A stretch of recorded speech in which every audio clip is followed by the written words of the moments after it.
Hello everyone. In this tutorial, I'm going to be showing you how to create your own alphabet from one of your digital scrapbook papers. And this is a great way to create a coordinating alphabet to use for your titling or journaling if the kit that you purchased didn't come with one. So here we go. I'm going to be using a paper from my Cherry Crush Denim kit. And this is going to make a great alphabet because it'll have a really nice denim look.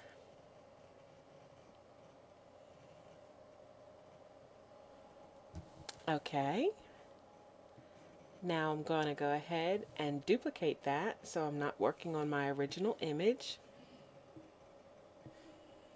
And you want to activate the font that you want to use. In this case, I'm using SC Gum Kids, which is a really nice font.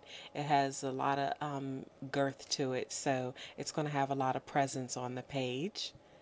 And here I've activated my type tool, and I'm going to just click here. This is set to 92 points. That looks like it's going to be a good size, but we'll see. Now what I'm going to do is I'm going to just start typing the alphabet across the page. Now this is a paper that's 12 by 12, so it's 3600 by 3600 pixels. The color is set to black. I'm going to set it to white so that you can see it much easier. And you can change here, it's set to sharp, but you could change it to crisp or strong or smooth. I'm going to change it to smooth. Okay, and then I'm just going to start typing. First, I'll turn on caps lock and type my uppercase alphas. You want to be sure to leave some good space between your letters.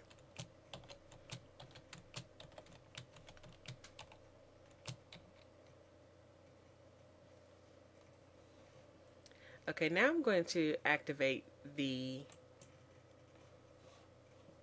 tool, the type tool control panel, and I'm going to go here to the up and down margin and set this to about, okay, this font is pretty large, so I have to set this pretty high because you don't want to type over top of the text that you already have on the page, so you want to leave a nice margin between your lines. So I have mine set at 102. And I'll continue typing. Actually, I might want my font just a little bit larger, so I'm going to go ahead here and set this to 122. And now I have a nice large font. If I need to scale it down when I'm doing my titling, I can do that.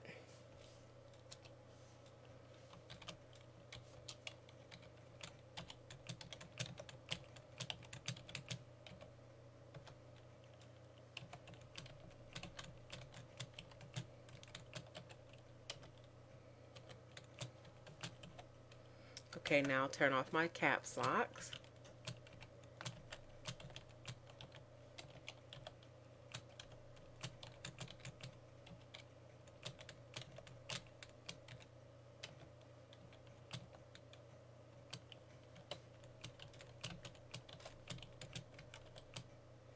Looks like I'm going to run out of room.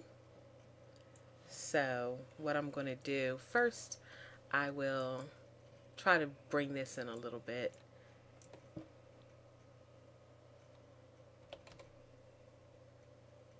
And I just set that to 95. I'll go ahead and set it to 100. And then that gives me some extra room to play around with. I have enough space for another line.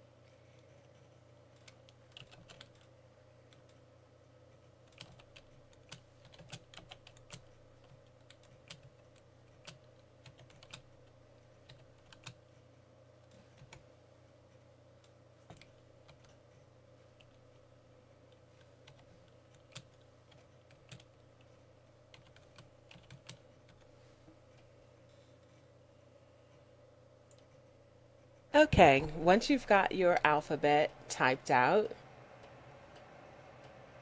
position it nicely on the page. And then you want to come over here to your layers panel and click on your text layer, and then right click and choose rasterize type. You want to make sure before you rasterize it that you've actually typed all the alphabet. I can say there's been a time or two when I've forgotten a letter of the alphabet.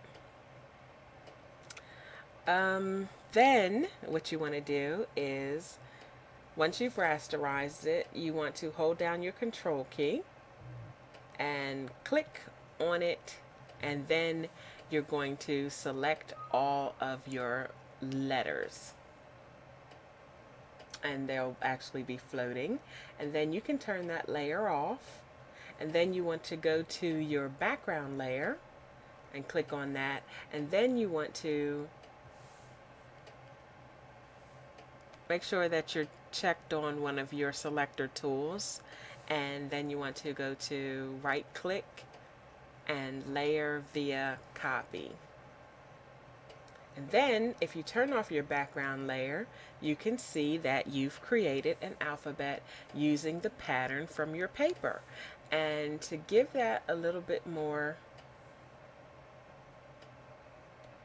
depth, I'm going to duplicate that layer, and I'm going to go to my layer style and add a bevel to that.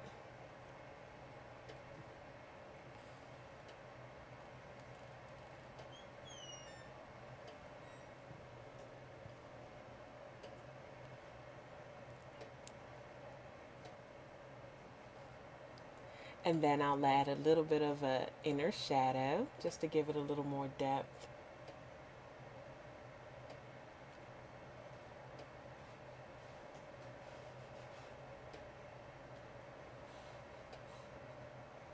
And then I'll say OK. And I'll zoom in so you can see this instant alphabet that I've created.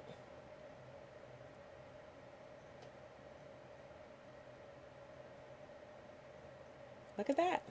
You've created an alphabet, and this will match perfectly with your page kit, and you can use it for your titling or journaling, or just adding a quick little accent to your page. And to save your alphabet, all you would do is go to File, Save As, and then you could save this as a PSD if you wanted to preserve all your layers, or more typically you could just save it as a PNG and then name it as you wish.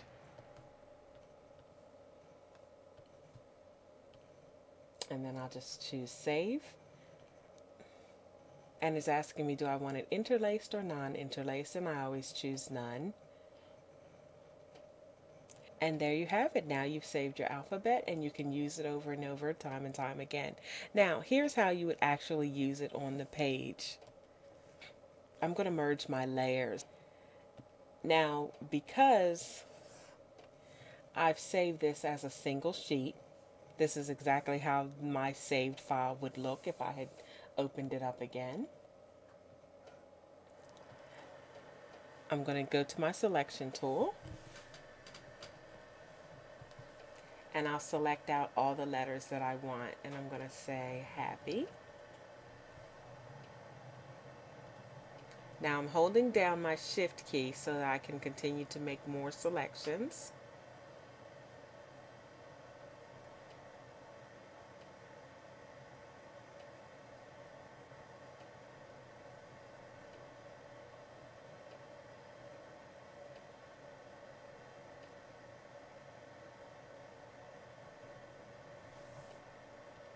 And then I'll say copy, and then I'll come here and choose paste.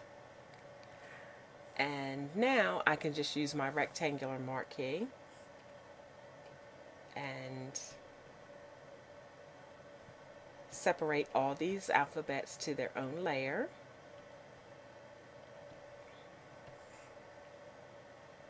And you can see I'm just choosing layer via cut and go back to the original layer each time. And now I'm going to begin arranging my alphas. And you can be as creative as you like and add them any way you want. I need that P twice, so I'm going to duplicate that layer.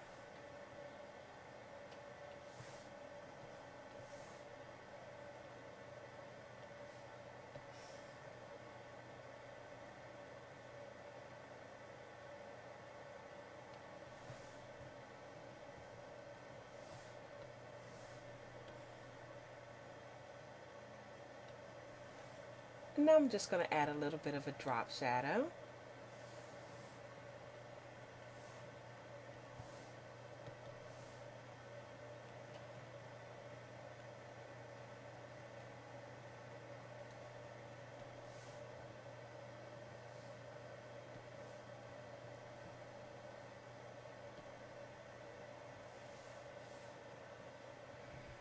And there you have it. That's how you use your alphabet.